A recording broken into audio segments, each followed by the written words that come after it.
Welcome back to the Daughters of the Moon podcast. We're grateful that you can join us for another week. Really are. We are excited. Today, we are very excited. We have Dr. Cari Schaefer with us. She stands at the forefront of menopausal wellness as the founder of Your Menopause Midwife, with over 24 years of experience as a women's healthcare provider, lecturer, teacher in health and nutrition, and as an author of the Amazon bestseller, The Food Solution. She has guided thousands in overcoming health barriers and achieving peak wellness. Dr. Cari's mission extends beyond mere symptoms management. She aims to rekindle a sense of empowerment in women during menopause, a phase often undervalued in contemporary culture.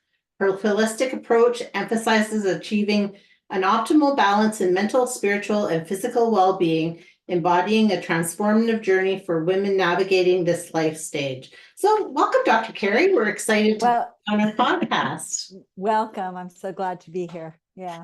Thank you. So can you tell us a little bit about your journey, how you got to doing this and what piqued your interest in the menopausal and perimenopausal stage? Yeah, absolutely. So my first health challenge started when I was 17, where I was told incorrectly that I needed to just live with my digestive problems, that it was called something they called irritable bowel at the time. We now understand that most cases of irritable bowel are actually something called small intestine bacterial overgrowth.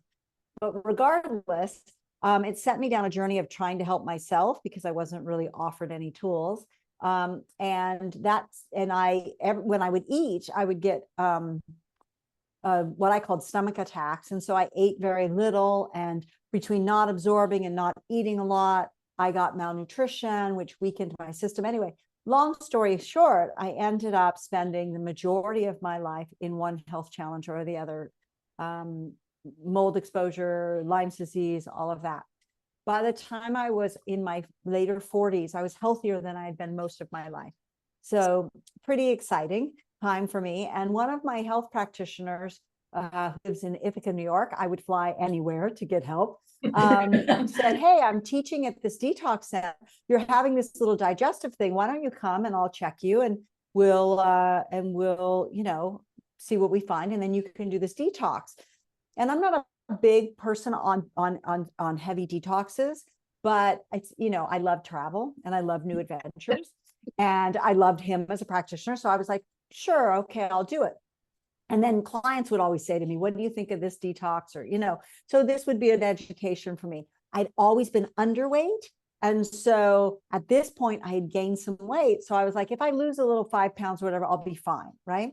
So I head off to this detox center, and within a very short time, it completely derailed my system. By the time I left, I was severely dehydrated. I had lost 10 pounds. I got on the plane to come home, and I had my first panic attack. I'd never had anxiety, was never part of my picture. I developed after that phobias that I had never had, phobias of small spaces, couldn't go into a bathroom that didn't have a window, particularly like those ones in gas stations. I don't know if you have gas stations with bathrooms and those heavy doors, and you go in and they close and forget it. Elevators, parking garages, and airplanes. And I'm a big traveler. So I was like, what is going on? I thought it was just the detox having caused stress in my brain because I was doing wheatgrass, which doesn't have gluten in it. So I thought it was a cross reaction, and I was kind of blaming it on that. But I wasn't getting better in the normal way I would have thought I should be. So one day a client comes in and she says, "Hey, Cari, I am having these symptoms." And she said, "I'm having phobias. I can't get into the backseat of a car. I can't get into an elevator. I can't go to a parking garage." And I'm like, interesting. And she said, "I read online that this could be perimenopause." And I was like, I have never heard that. So she left and I immediately started reading. And I realized that it was one of the signs that some women suffer with perimenopause. Now, at that point, I'd been in practice for, 17, 18 years, something like that. I'm an avid studier, so I had studied hormones over and over and over, from all different angles. And I'd never heard this. It was always like dryness and maybe crankiness and sleep, but nothing about like crazy brain stuff, right? I call them the cray craze.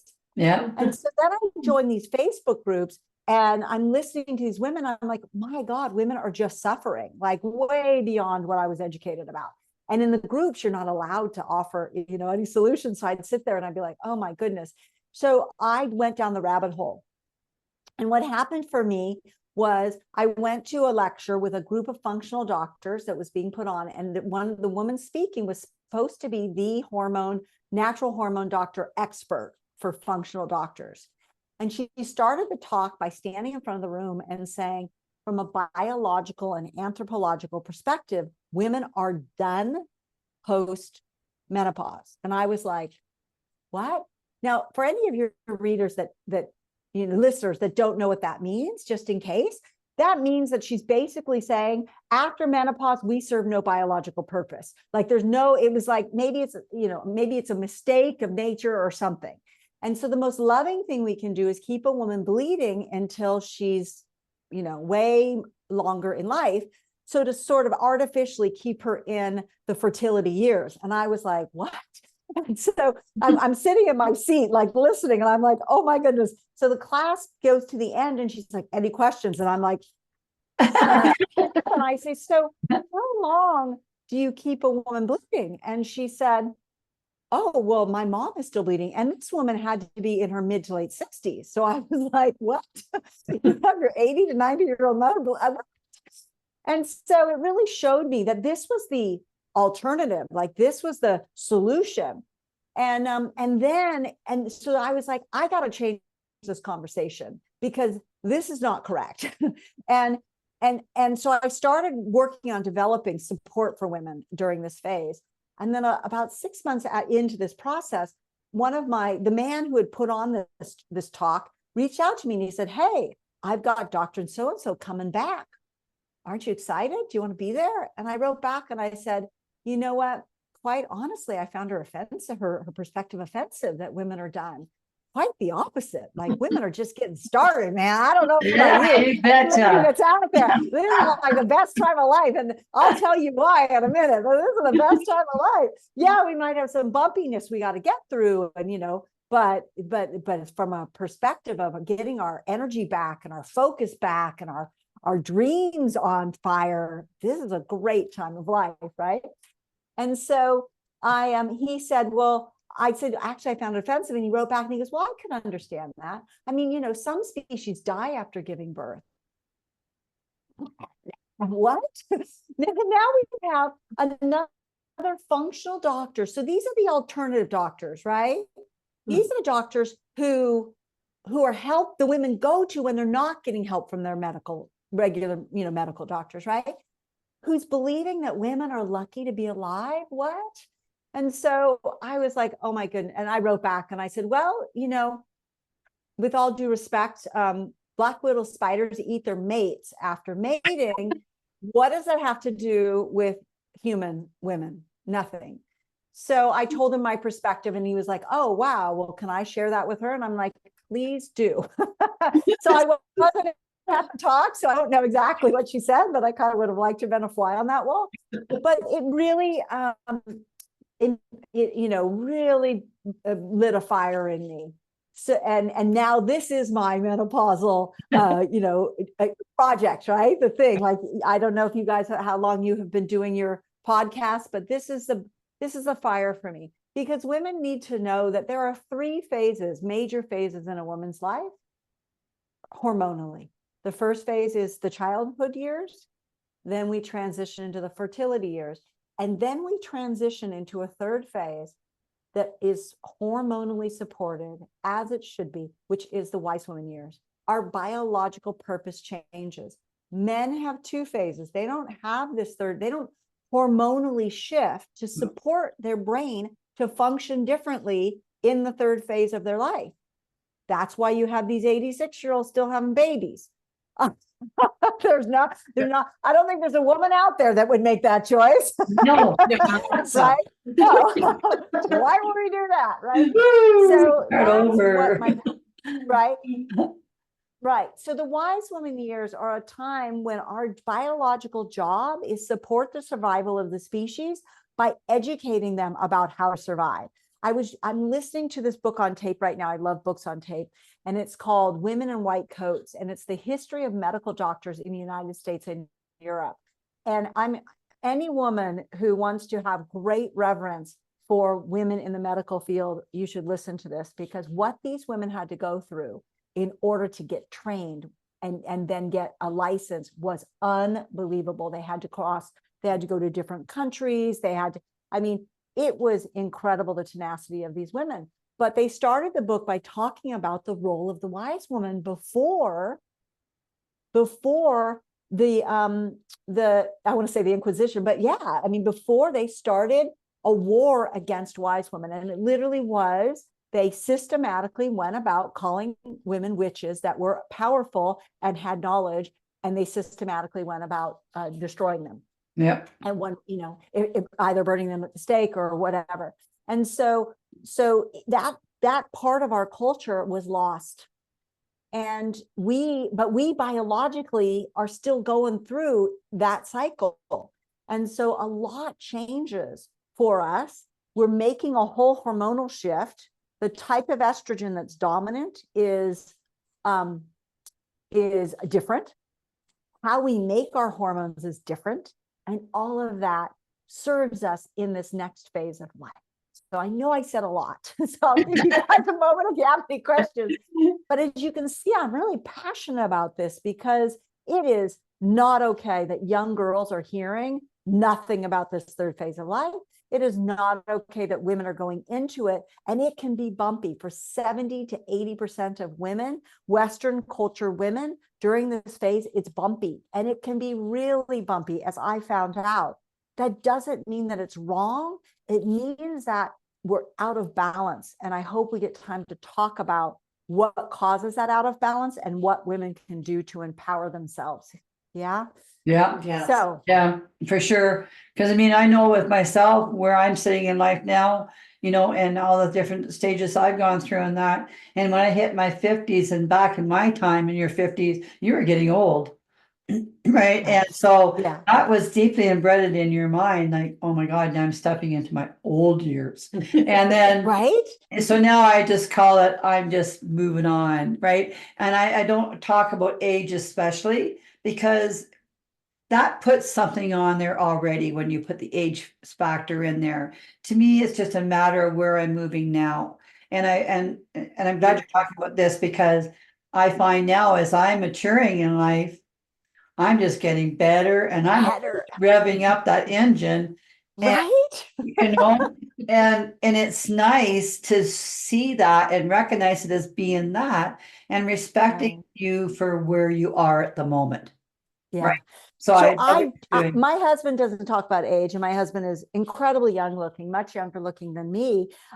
We have our Zoom filter on, so it smooths things out a bit. But I'm going to be 60 in a year and 2 months, right? Yeah. And so I do not consider myself old. There's nothing about me that I consider old. Good. And the good news is that because I had so many health challenges, my body feels better now than it did when I was younger. So my mom's like, oh, I'm getting a little achy. I'm like, Ma, I was achy since I was 22. Like, my mom's 83.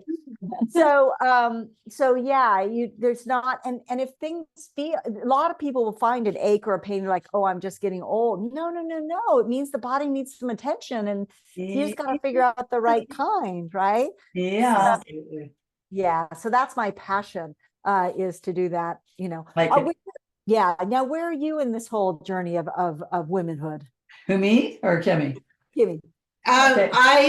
I'm 55, just turned Okay. 5. You can't tell whether, I couldn't tell if you were 37 or where you are. Thank you. Yeah, no, I'm 55, and it's interesting because I was doing some yoga last night. So interesting, you were talking about aches and pains, and I got into this one pose, and it was the hip opening pose, and I was like, ooh, my hips are really tight. And how about I just breathe into this and, oh, you know what? I can't do that move. So I'm going to do this other one that I know to honor what my body's saying to me of this pain that I'm feeling. And I think you're right when you say we get these pains and we instantly say, oh, I'm getting old, I'm this, but it's like, no, I'm not. I'm just, my body's saying, hey, pay attention.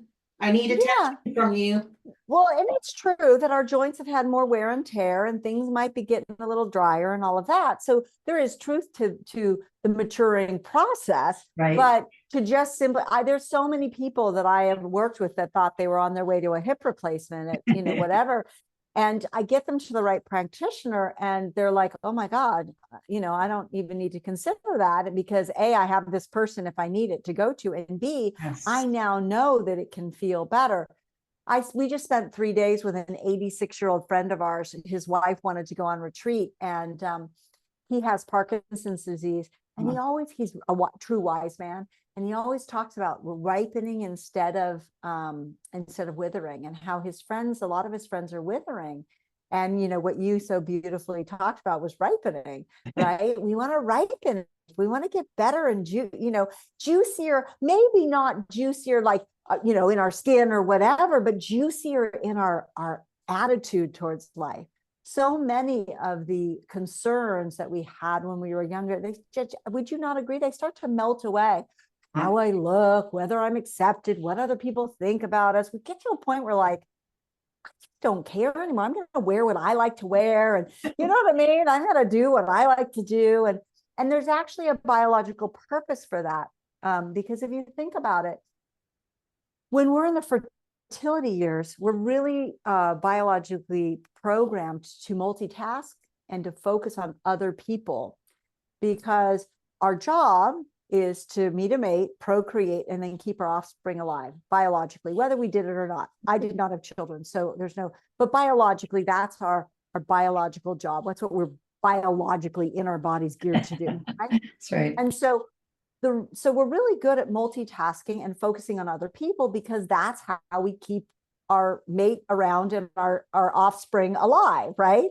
But as we transition, that drive to make everybody else the priority starts to go away. And I tell this to my mamas who had babies later and who are now starting to transition, and they have young kids still. And they're like, Cari, what's wrong with me? I don't want to make my kids lunch anymore. And I'm like, it's totally normal. Make their lunch and start getting them, depending on the age, to help you make your lunch, empower them. Teach them. But it's normal that you stop focusing on the babies, because that's not your biological job. And as you get into the transition more and more, and it fills out more. That's my experience, is it comes in little pieces, right? You get a little piece and a little piece and a little piece, and it fills out more. And as it fills out, you settle into yourself and you're like, okay, this is who I am. And now what do I want to do with my life, right? Okay. I had a client who I've known her for a long time, and she has 2 boys, and she was a mama. Like, that was her passion. And she started going through the change, and she was hoping to, still meet a man. And I met my husband late in life. So ladies, anybody who's still wanting to meet a partner, don't worry, it can still happen. and it's a much better relationship in general. But she was just fighting it. I don't want my period to stop. I don't want to go through this. I hate this, right? And so over the years, she'd come in. The last time we talked, she's like, oh my God, my son's going off to school. I'm so excited. I'm actually going to sell my house. I don't know where I'm going to live. I'm going to do this. I'm going to do that. I'm just like, and I'm like, yes, now, welcome to your wise woman years, where it starts to become more about how we want to contribute to the world, not how we are going to serve others in their growth and development, and how they contribute to the world. And then the other beautiful thing we get back, and then again, I'll let you guys speak up, is we get back what I call our sacred no, because we are biologically geared to please. And now we're like, not so much. I think so, right? And if we're out of balance, that sacred no can be a little cranky at first, but then as we really own it, you know, it's a really beautiful time for us to be able to have that power to say, no, I don't think I want to do that. Right. Yeah. Yeah. Yeah, I know I'm 72 and you know, to me, I try to think of it, I try to think of myself when I look in the mirror at myself, I see the wrinkles that they're doing and everything. Right. But I also try to look past them and think, you know, I earned those.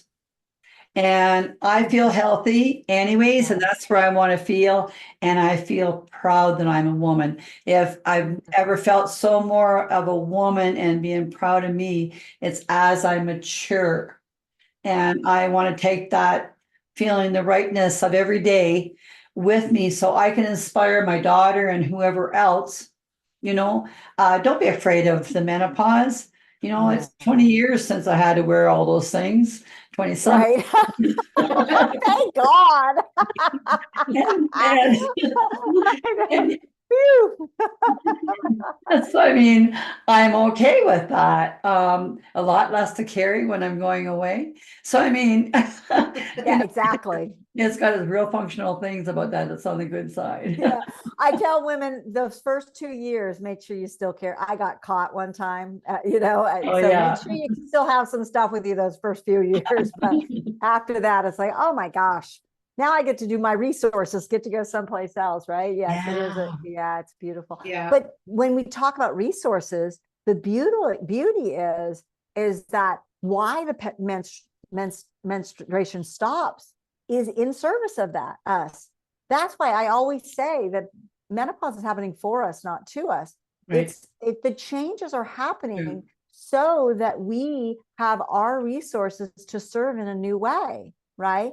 So let's say every month we're bleeding. Everyone knows, if you ladies probably remember, the fatigue, the maybe PMS, whatever, that because your body is giving. And now it gets to hold those biological resources back, right? It giving out to others. It gets to take that energy back. And now it's here for us so that we can embrace our wise woman and we can say, what do I have to offer back? What have I learned in this journey? What is my offering that I want to make?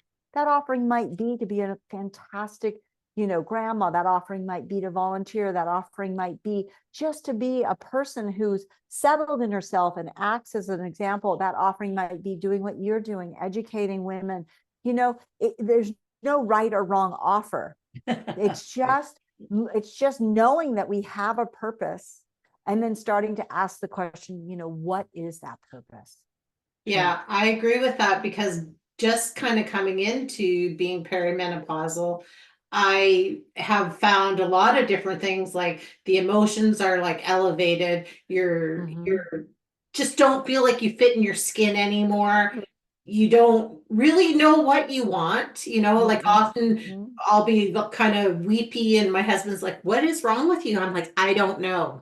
I have Right. no idea. I have no And you know idea. what? It gets so frustrating for me because I can't even tell you because I have no idea. I'm just gonna go there and brood and be cranky with myself. Right. Because I don't want to be cranky at you. Just give me. So can we talk a little bit about why, Kim, that happens for women? Yes, please. Yeah. Okay. So in the perimenopausal phase, which by the way, it starts like in our 40s. And if we are lucky, we don't notice it. What's happening is as our eggs start to run out, our hormone levels go up and down because some months we might get a dud egg and we might get a dud corpus luteum, and then we don't have enough progesterone, which then next month we don't get enough estrogen.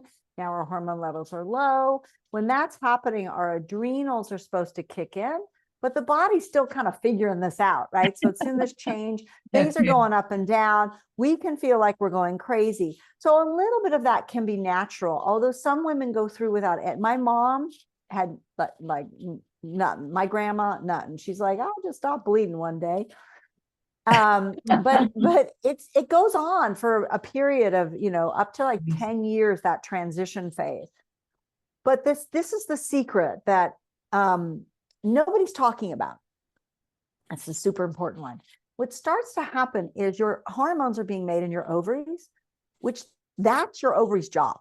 Your ovary's job is to make your hormones in abundant levels to prepare for child, to get pregnant and childbirth, right? That's their job. That's their only job.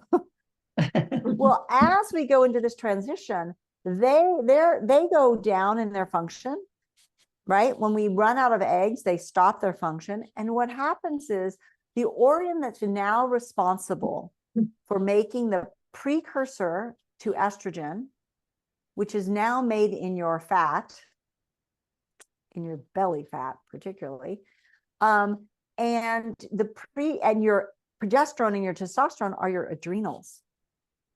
So when our adrenals are organs that make stress hormones.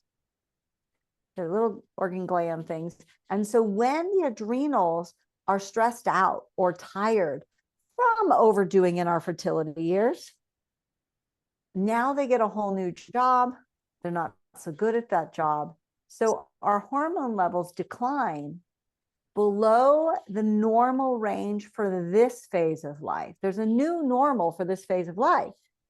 When the hormone levels are in that new normal, then the symptoms, we don't get the symptoms. But when the hormone levels go below, we do. And so, and this makes, from a biological perspective, makes perfect sense, because if you are stressed out and running all over and like a crazy person, you're not going to be able to play your role as a wise woman very much. So I see it as sort of our body saying, hey, okay, come on now. We gotta shift this. This isn't working for us, right? We don't get to get away with it anymore. During the fertility years, our job was to keep those kids alive. It kind of almost didn't care what the cost was to us, right? Mm-hmm. But now, I mean, women can learn to live in balance during that phase of life too. So during the wise woman years, if we're living out of balance, our body won't tolerate it. And because we need to be in balance. And so getting the body out of stress is the solution to feeling better. But what most people don't realize is there's internal stress, and then there's the way we react to our environment that causes stress, right? So internal stress can be driven by many factors. And that's the secret. If we're out of balance, we want to say, why is my system under stress? And one of the areas that shows up a lot with women, because it's one of the big pain points, is weight gain, right?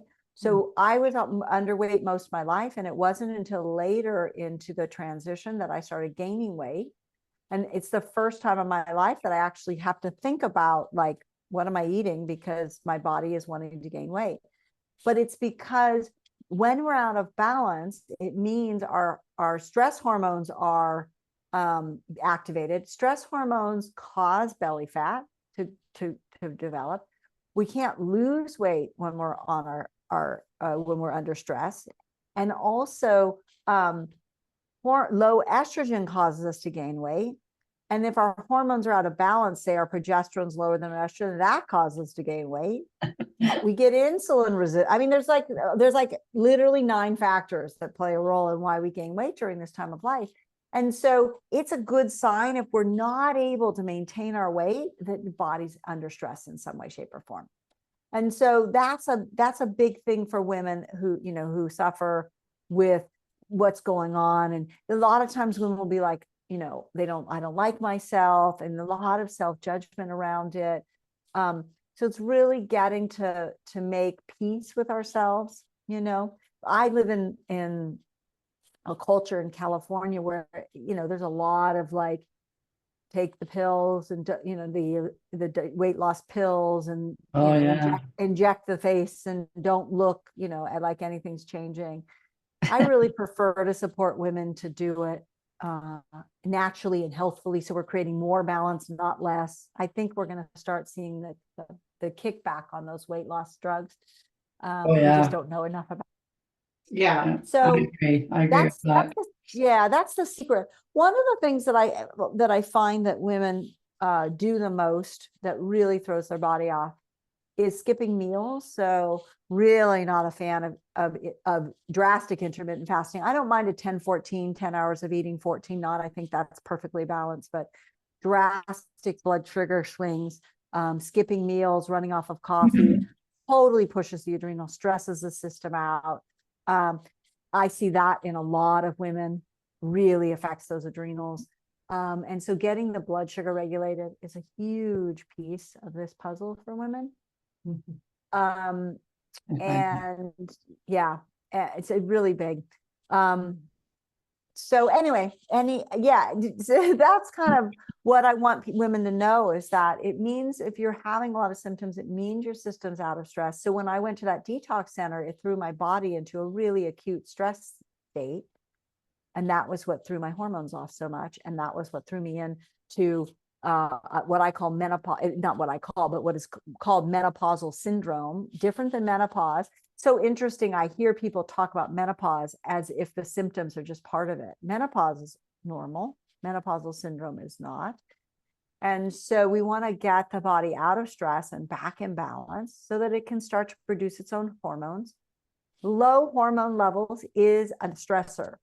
So it compounds the stress cycle and you end up in a vicious loop. So some bodies that are really stressed out need some hormone replacement, like I did, to get yourself back in balance so that you then can get that stress off while you heal the other stressors, because other things take longer. So, but that's the secret. The secret is finding the areas where a body's under stress and getting it balanced out. That's true. That's so true. I find too, as I mature, my body tells me when I need to eat. And I pay attention to that, because all of a sudden I'll go, oh, gee, I'm feeling a little nauseous. Oh, I should probably eat. And it doesn't have to be a whole lot that I eat, but I need to eat something, right? And when I do that, I function properly. My body goes, I'm liking this, because now I have some energy again to float past that and move and do what I need to do. So I eat a few more times during the day but my meals are more at the balance of where they should be, Right. 3 ounces in a meal or something like that. And it's enough. Right. Yeah. So I really find through menopause and where I am sitting now, pay attention to your system telling you, you're hungry or you're thirsty. Yeah, our biological need for calories goes down. So our biological need for calories goes down, and it's kind of actually important to sort of figure out what our body needs. Now, if we're eating less than, depending on our size, but if we're eating less than like 1,200 calories a day, there's something else and wrong. But we don't need as many calories as we used to need. And so, figuring out what we need now is part of that journey, right? It is. It really is. It really is. Absolutely. Makes sense. Is there other things that people can do besides, watching what they're eating, making sure their adrenals are functioning properly? Is there some ways that women can get to that stage that will help them along with that? One of the things that I think is essential during this period of life is a daily practice.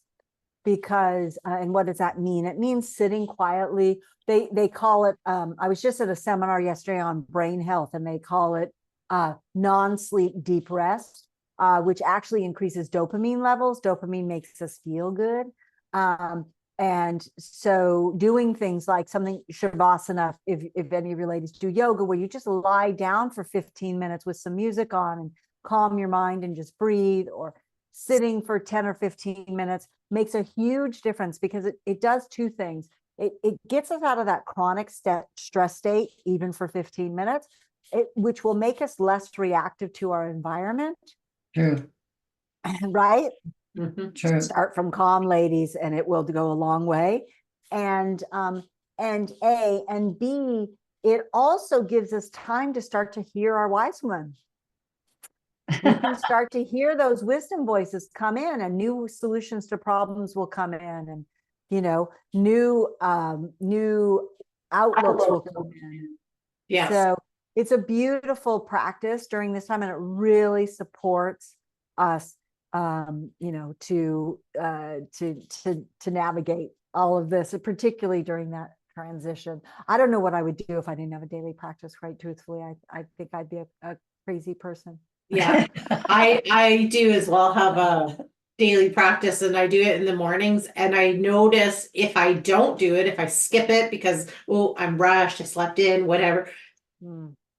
my day folds out totally different. My reaction, like you said, my reaction to people is different than if I've actually taken that, and sometimes it's just 10 minutes, but 10 it's minutes. something to center myself. And then I do yoga every Sunday. So I have that Shavasana every Sunday, which also leads into my week. And I love that. So Yeah. I agree with you Yeah. 100% about the daily practice. I find Yeah. it so important. Yeah.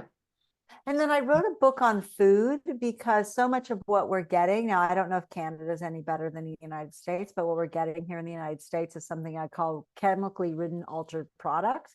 You Oh, can yeah. do the acronym to see what that spells. And they're not providing the body, they're providing the body with a lot of empty calories, so high calorie content, but with not a lot of nutrition. The other day, I was at a place with my stepson, and the place actually, it was a hamburger place. You can make your own hamburger and salad, and they put the calorie content, and they, a meal that they would offer would have like 2,000 calories in one meal, and that's a burger and some fries, right? So, and that's a bunch of toxic stuff. Like the fried oil is not healthy for us. The potatoes are probably non-organic and loaded with chemicals. They spike blood sugar. The white bun is just empty calories with no nutrition. So really working to change your diet to be nutrient dense. The book's called The Food Solution, and it's available on Amazon. And it just is so important to our well-being to make sure we're eating a nutrient dense diet, because it is the foundation for health. Our body runs and repairs and makes its hormones and does everything using the nutrients from the food we eat. If we're not eating food that has that nutrition in it, we're eating food that actually robs from our body, because we need nutrients to digest food. And we end up in this vicious cycle where we're putting on more weight, and because our body can't process the stuff we're eating, we're nutrient starved, and the body's going into brownouts and having to choose what functions it's doing. It always prioritizes towards things that are essential for survival. And then so that's an option for women as well, is really, get the book and really make sure that you are paying attention to what you're putting in your body. I'll just one notice is you look the book up, The Food Solution, you look it up with my name, because somebody else recently wrote another book with the same title, and you'll end up with the wrong book. And I have no idea what the book is about, but it's the whole book is designed to just teach you how to get the chemicals out of your food and get nutrients back in your diet.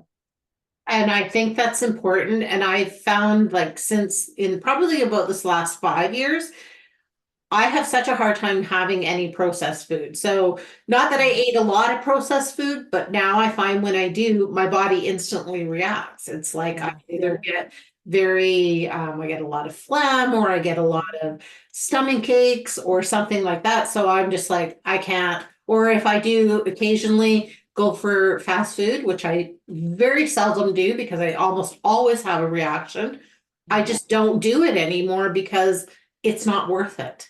Yeah, right. Yeah. Yeah. The body at some point can start to lose its tolerance for the chemicals, which is a real wake up call to be like, oh, okay, I shouldn't be doing this. Right. Yeah. And then the next really important piece for women is their digestion, because you can be eating the good stuff, but if you're not digesting it, then you're not getting the nutrients from it, A, and B, it creates a lot of toxins, and those toxins stress the body out, and then you end up in a vicious loop. So if you're, constipated or have loose stools, or you're gassy after you eat, or bloated, those are all signs that your digestive tract isn't happy. And then, looking to help your digestive tract heal, paying some attention there is a really important piece as well. Right. And so how can people look into that a little bit to get their digestion tract on par for how they should be? Is it like probiotics and that kind of thing? It can be. So one of the things that I did was I created a course for women where they can go through and evaluate, is it large intestine? Is it small intestine? Do I need digestive enzyme? What's going on? And then they can make changes to support that. And then, there's lab tests you can do. A lot of your listeners are probably in Canada, so I don't know whether labs are available there or not, but it's so there's a resource like that. You can look for what's called a functional doctor in your area. They can help you figure out what's going on with your digestion. Or maybe in Canada, can Chinese medical doctors do herbs, or are they only acupuncture? So a Chinese medical doctor could be a good resource for that, because they focus a lot on digestion, because they know it's the root of health of wellness. So that's a possibility for them.